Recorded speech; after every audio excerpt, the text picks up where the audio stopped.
এই যে বাবা বর্ধমান কাটোয়া কাঞ্চননগরে এক ভক্তিমতী নারী থাকতেন, যার নাম হলো মায়াবতী ঘোষ, আর তার স্বামীর নাম ছিল বিজয় ঘোষ। স্বামী স্ত্রী দুই লোকে মিলে ভগবানের সেবা পূজা করতেন। হঠাৎ একদিন মায়াবতী ডাকলো, স্বামী একটা কথা বলবো। কি কথা গো? হ্যাঁ গো, আজকের আমি আছি, আমার প্রভু সেবা হচ্ছে। আজকে তুমি আছো, আমার প্রভু সেবা হচ্ছে। কিন্তু যেই দিন আমরা দুই লোকে কেউ থাকবো না, আমার প্রভু সেবা পূজার ভার আমি কার হাতে দেব? বিজয় ঘোষ বলে উঠলেন, মায়া তুমি জগতে এত কিছু চাইবার ছিল, অন্য কিছু চাইতে পারলে না। তুমি শেষ পর্যন্ত আমার কাছে সন্তান চাইছো। মায়া মনে রেখো, সন্তানে কোনোদিন সুখ দেয় না। সন্তান শুধু সারা জীবন কষ্ট, ব্যথা, বেদনা, যন্ত্রণা ছাড়া কিছু পাবে না। স্বামী, আমি কি গান্ধারীর মতো 100 ছেলে চাইলাম? আমি তো একটা ছেলে চাইছি। শোনো মায়া, 100টা আস্তে আস্তে কথা নয়, 100টা ছেলের মার যে জ্বালা, একটা ছেলের মার ওই একই জ্বালা। ঠিক আছে স্বামী, তুমি যখন বলছো, আজকে থেকে আমি কথা দিলাম, আমি ভগবানের কাছে কোনোদিন সন্তান সন্ততি চাইব না। প্রতিদিন মায়াবতী ভগবানের জন্য কাঁদে, প্রতিদিন বলে ভয়াবহ, এত কাঁদি এত ডাকি, আমার ডাকি তোমার চরণে পৌঁছায় না। কিসের জন্য তুমি আমায় এত কাঁদাও, এত কষ্ট দাও? ভগবানের জন্য কাঁদে। হঠাৎ আমার ভগবান একদিন দৈববাণী করলো, মায়াবতী তোমার ভক্তিতে আমি বড় সন্তুষ্ট, তোমার কোল আলো করে আমি একটা সন্তান পাঠাবো। কিন্তু মনে রেখো মায়া, সন্তান গর্ভে ধারণ করবার পর তোমাকে বেছে নিতে হবে। তুমি যদি তোমার স্বামীকে বাঁচাতে চাও, তোমার গর্ভের সন্তান গর্ভেই মারা যাবে। আর যদি তুমি তোমার সন্তানকে বাঁচাতে চাও, তোমার স্বামী চিরজন্মের মতো তোমাকে ছেড়ে চলে যাবে। চিৎকার করে বলে উঠলেন, দয়া মা,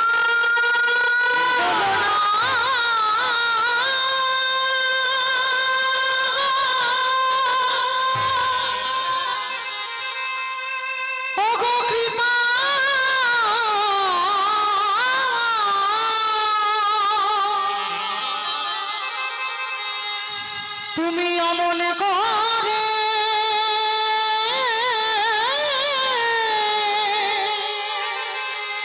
বলো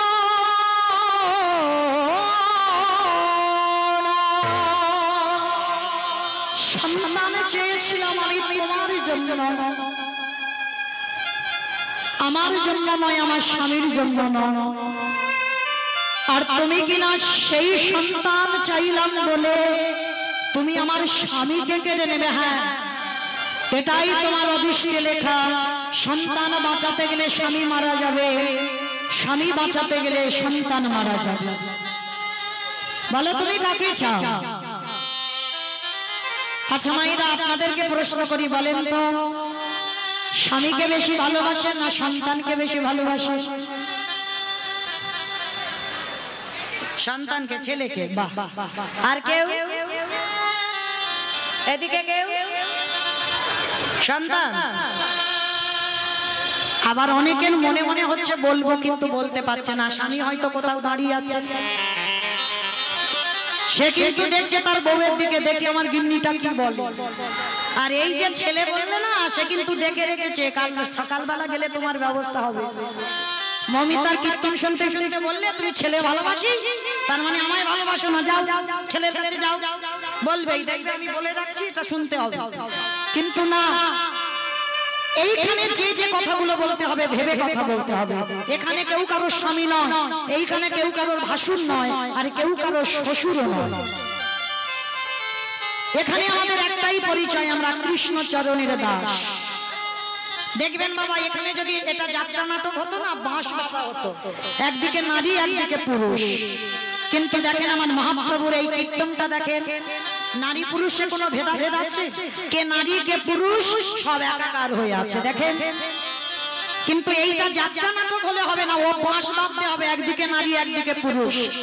মহাপ্রভু বললেন জাতি ধর্ম নির্বিশেষে আমার এই হরিনাম সংকীর্তন। কোন জাতের ভেদাভেদ নয়, নারী পুরুষের ভেদাভেদ নয়, কে নিচু জাত কে বড় জাত ওগুলো দেখবে না ভগবান। এখানে একটাই জাত আছি আমরা সবাই, আমরা কৃষ্ণ চরণের দাস। আজকের মায়াবতী এক বাক্যে বলেছিল আমি আমার স্বামীকে নয়, আমি আমার সন্তানকে চাই। বাহ! তবে মায়েরা মনে রেখো, সন্তানকে যখন মায়া তুমি চাইলে, তোমার স্বামী বেঁচে থাকবে যতদিন তোমার গর্ভটা তুমি লুকিয়ে রাখতে পারবে।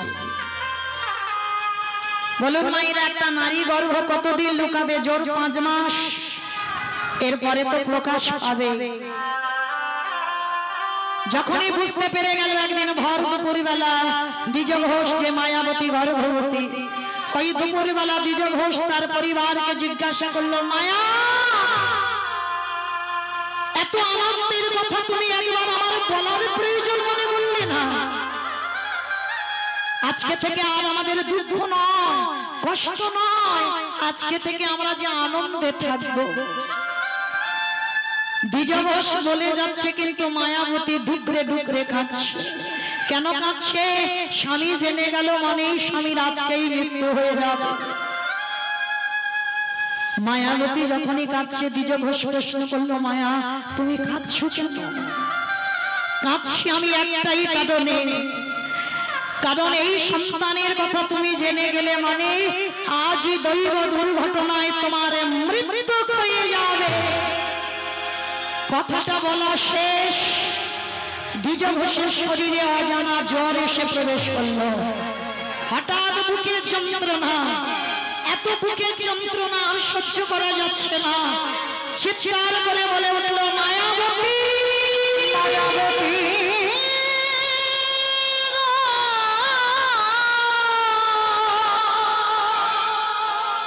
অসহ্য জ্বালা, অসহ্য যন্ত্রণা, আর এত বুকের যন্ত্রণা হচ্ছে আর সহ্য করতে পারছে না। ধুলাই লুটিয়ে পড়ল দ্বিজ ঘোষ। মায়াবতী আর আমি বেশিক্ষণ বাঁচবো না, আমার মনে হয় এই মুহূর্তে আমার প্রাণটা চলে যাবে। কিন্তু কথা দাও, যে সন্তান তোমার গর্ভে আছে ওই সন্তানকে করে তুলবে তুমি কৃষ্ণ ভক্ত। কথাটা বলা শেষ, দ্বিজ ঘোষে মৃত্যু হয়ে গেল।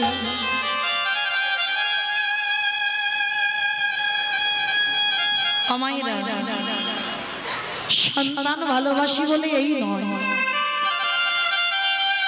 যে আমরা স্বামী ভালোবাসি না। আর এই জগতে যতদিন তোমার মাথাতে ছাতাটা থাকবে ততদিন দেখবে বাবা তুমি কিছু বুঝতে পারবে না, তোমার চারদিকে আলোয় আলোকিত হয়ে থাকবে। কিন্তু যেদিন তোমার মাথা থেকে ছাতাটা চলে যাবে, চিরজনমের মতো তুমি কাঙালি হয়ে যাবে, আর তোমার আহা বলার কেউ থাকবে না। মায়াবতী এক বাক্যে বলেছিল, আমার সন্তানকে বাঁচিয়ে দাও। কিন্তু তা বলে এই নয় যে স্বামী ভালোবাসি না। স্বামী যদি 19 হয়, সন্তান একটু বেশি হবে 20। কিন্তু যে মা পৃথিবীতে স্বামী হারিয়েছে সেই মা জানে তার বেদনাটা কত। আছে বলে কিছু অনুভব করি না, কিন্তু যেদিন চলে যাবে সেদিন বুঝবে এর মর্মটা কেমন। চলে গেল চিরজনমের মতো গর্ভবতী মা, স্বামীর মরা মাথাটা কোলে নিয়ে বলে উঠল, দয়াময় ছোটবেলা থেকে তোমায় ভজন করছি, ছোটবেলা থেকে তোমায় ডাকছি, তুমি কি একবারও আমার ডাক শুনতে পাও না? এত কাঁদি এত ডাকি, তোমায় ভালোবাসলাম বলে আমি বিচারিণী হয়ে গেলাম। দয়া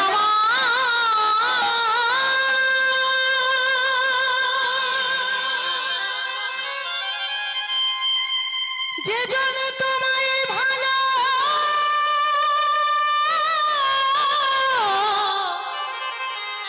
ভালোবাসে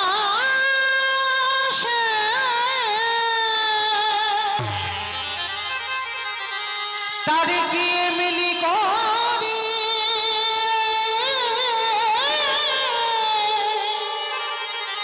কাঁদিতে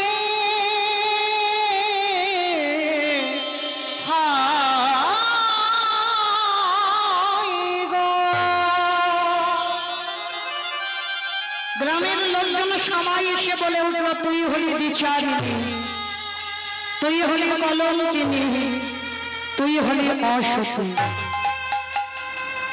কেউ খেতে দেয় না মায়াবতীকে, যার বাড়িতে যায় সে লাঠি মেরে তাড়িয়ে দেয়। গ্রামের শেষ প্রান্তে একটা বাড়িতে কাজ পেয়েছে, জানো মা, কোনো মাইনে নয়, কোনো বেতন নয়, সারাদিন কাজ করে, খেতে দেয় বাবা ওই ছোট একটা বাটিতে করে ভগবানের প্রসাদী। ওই ভগবানের প্রসাদীটা মা প্রসাদ পায়। দেখতে দেখতে 10 মাস 10 দিন পর স্বামী শোক ভুলে গেল, কোল আলো করে একটা ফুটফুটে পুত্র সন্তান এলো। আর ওই পুত্র সন্তানকে কোলে পেয়ে মা আমার নাম রেখেছিল বিহারী লাল। দুঃখের ঘরে জন্ম নিল, অভাবের ঘরে জন্ম নিল। দেখবে বাবা, যার কেউ নেই, ভগবান বলল আমি আছি। ওই ছোট্ট ছেলেটাকে মা কোলে করে নিয়ে যায় লোকের বাড়িতে কাজ। আস্তে আস্তে কথা হচ্ছে কেন, এত কথা হচ্ছে কেন? দান দেন কিন্তু কথা বলেন না।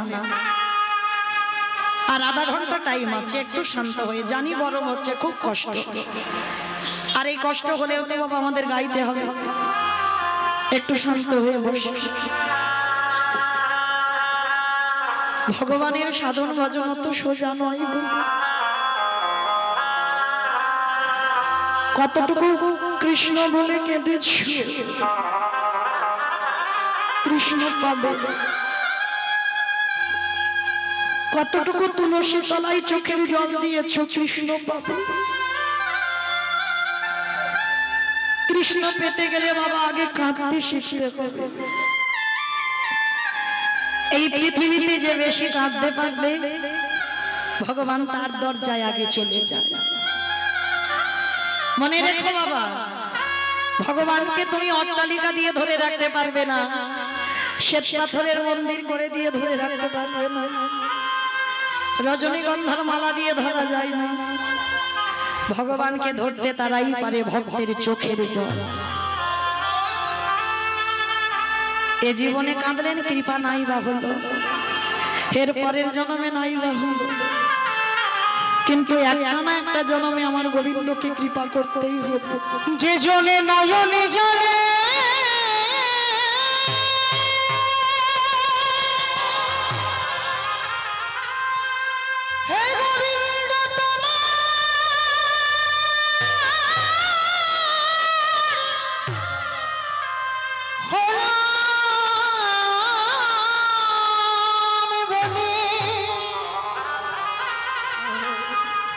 একেবারে ডাকারে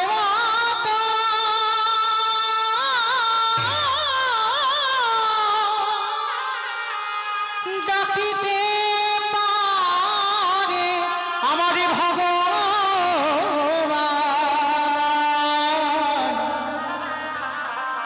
সেই ভক্তিতে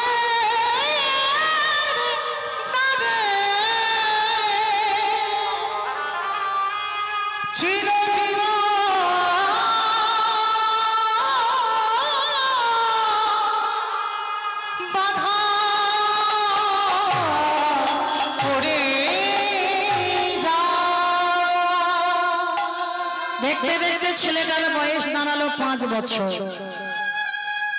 5 বছরের ছেলে মার কোমরটা জড়িয়ে ধরে বলছে, ও মা, মা গো, আমি সেই ছোটবেলাতে দেখছি তুমি লোকের বাড়ি কাজ করো। ও মামা, তোমার খুব কষ্ট হয়। আমার কৃষ্ণ কি পারে না আমার একটু বড় লোক করে দিতে? আমার বন্ধুরা সত্য দেখে গোটা গোটা চালের অন্ন পায়। ও মামা, আমি কি কোনোদিন গোটা চালের অন্ন পাবো না?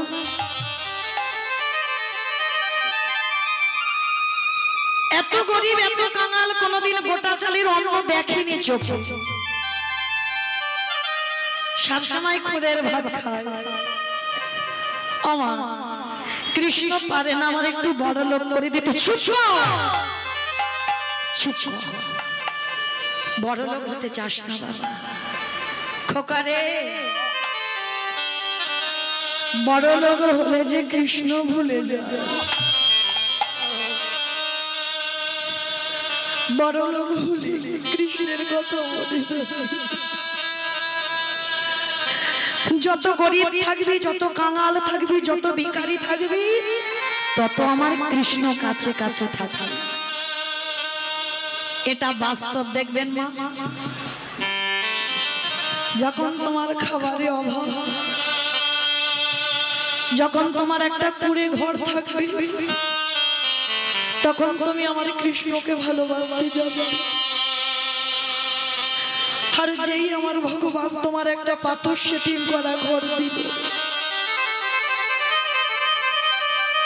একতলা হলো, দোতলা হলো, 3 তালা হলো, যত তালা বাড়বে মনে রেখো মা, তোমার তত জ্বালা বাড়বে।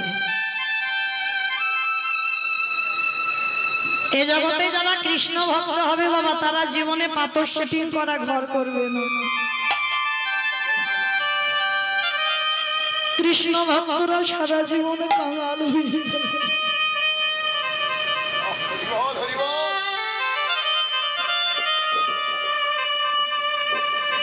কৃষ্ণ ভক্তরা সারা জীবন পথের ভিখারি হয়ে যায়। আরে কৃষ্ণ ভক্ত যদি হয়েছে বাবা, তোমাকে সারা জীবন কষ্ট পেতে হবে। এইটা ভুলে গেলে হবে না বাবা, সারা জীবন তোমার কাঁদতে হবে। যে করে আমার আশ তারে করি সর্বনাশ। ভগবান জীবনে সর্বনাশ করে না, ভাষাগুলো বুঝতে হবে। সর্বনাশ, ভগবান সর্বনাশ করে বাবা জীবনে। ভক্ত যে প্রাণ, ভক্ত যে জীবন,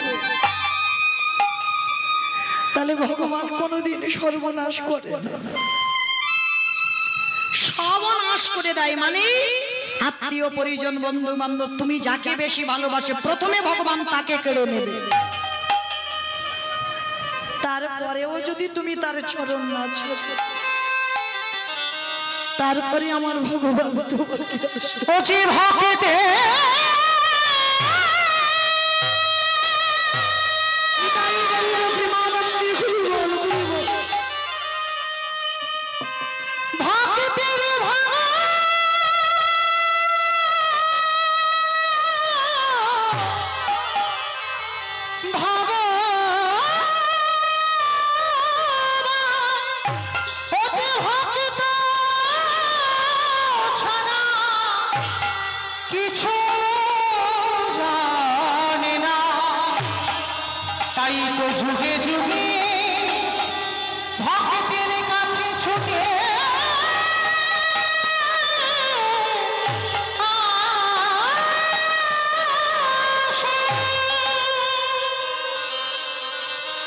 বিহারি কে বলছে, বিহারি বড় লোক হতে চাস না? ও মামা, ঠিক আছে তাহলে একটা কথা বলবো, আমার যে বড্ড খিদে পেয়েছে। খোকা, আজকের একটু জল খেয়ে কাটিয়ে দে না বাবা। ও মা, সেই সকাল থেকে জল খাচ্ছি, কত জল খাবো তুমি বলো? মা মনে মনে করছে আমি আছি বলে ওর কাছে ওর এত কষ্ট। কাল সকালবেলা আমি ওই গঙ্গায় ঝাঁপ দিয়ে আত্মহত্যা করব। মা জানে আত্মহত্যা করা মহাপাপ, তবু মা আত্মহত্যা করবে কেন?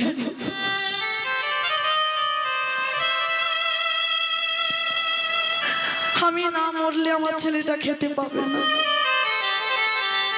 দেখবেন মা, কারোর যদি বাবা মা দুজনেই না থাকে, গ্রামের লোকরা অনাথ বলে খেতে দেয়। মা ভাবলো আমি চলে যাব, চিরজীবনের মতো চলে যাব, আমি চলে গেলে ও তো ভালো থাকবে। ছেলেটাকে কোলের কাছে নিয়ে মাথায় হাত বুলাচ্ছে। আর দেখবেন মা, মায়ের কাছে ছেলে মেয়ে কোনোদিন বড় হয় না। হয় কি, বাবার কাছে বড় হয়ে যায় ছেলে, কিন্তু মার কাছে নয়।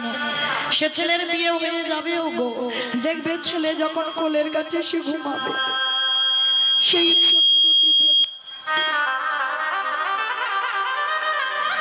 ছেলেটার মাথায় হাত বুলিয়ে, খোকা একটু ঘুমিয়ে পড়।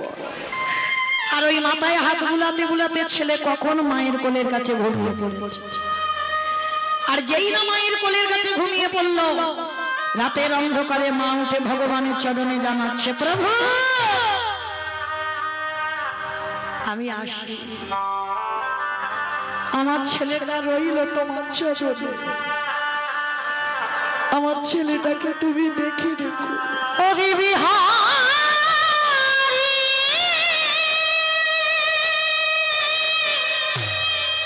ও যেন অন্তিম সময়ে কৃষ্ণ চরণে চলে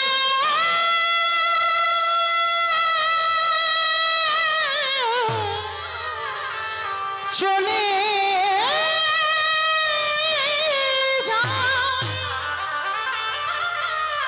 আরে কোন দিন ফিরে আসব না, আমি চলে যাই ওরে বিহারী।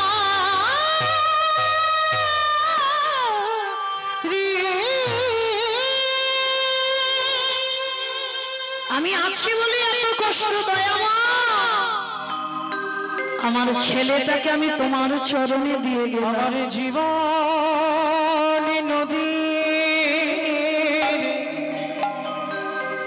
নাইয়া আসিল আমার ভাবের খেলা সঙ্গ হরে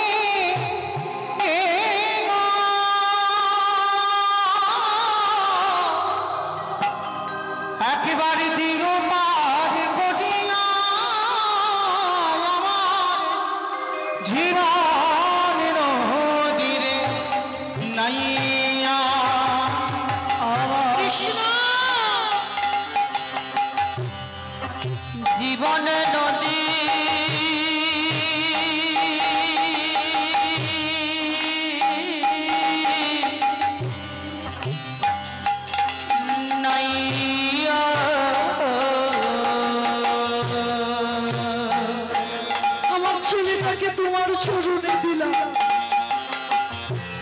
আমার ভবের খেলা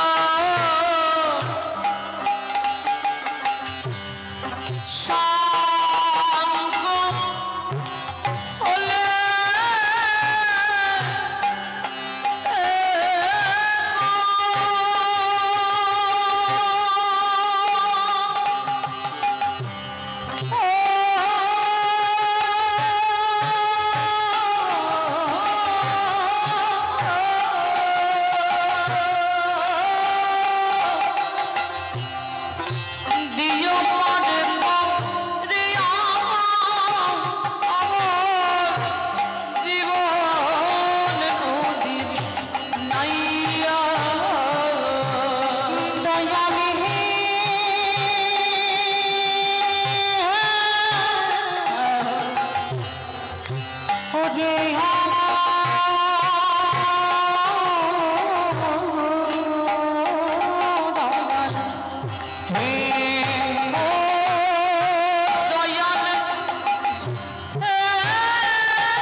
বাসনা হাতে বুঝি বেঁধেছিলাম বাসা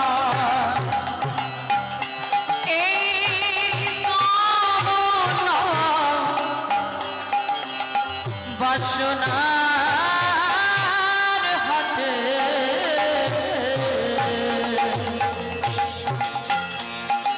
বুঝে বেঁধেছিলাম বাসা সবই অচলে হবে আমার যাওয়ারে কালে গো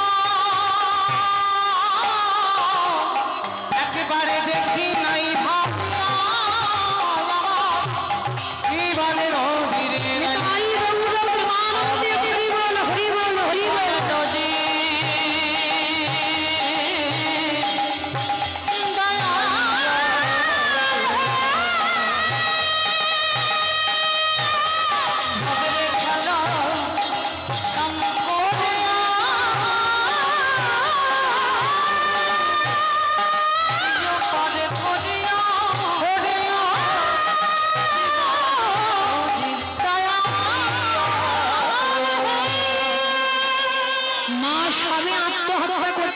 পেছন থেকে ছেলেটা উঠে এসে মার কোমরটাকে জড়িয়ে ধরেছে। মা কোথায় চলে যাচ্ছ? আমি কথা দিচ্ছি মা, জীবনে তোমাকে বলবো না আমার খিদে পেয়েছে। আমি জীবনে বলবো না যে আমায় কিছু খেতে দাও, কিন্তু তুমি চলে গেলে কে আমায় মানুষ করবে মা? কে আমায় ঘুম পাড়াবে? কে আমায় খেতে দেবে? মার কোমরটা জড়িয়ে ধরে আমি কথা দিলাম বাবা, আর তোকে ফেলে কোথাও আমি যাব না।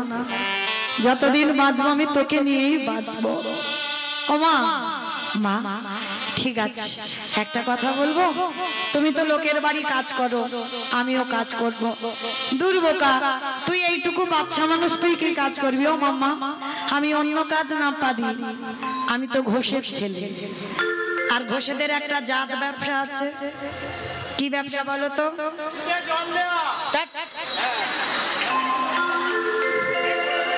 তার মানে ওইটা আমাকেই বললো না, আমার বাবা দেয় না, কারণ আমার বাবা ছানার ব্যবসা, দুধে জল দিলে কি আর না দিলে কি।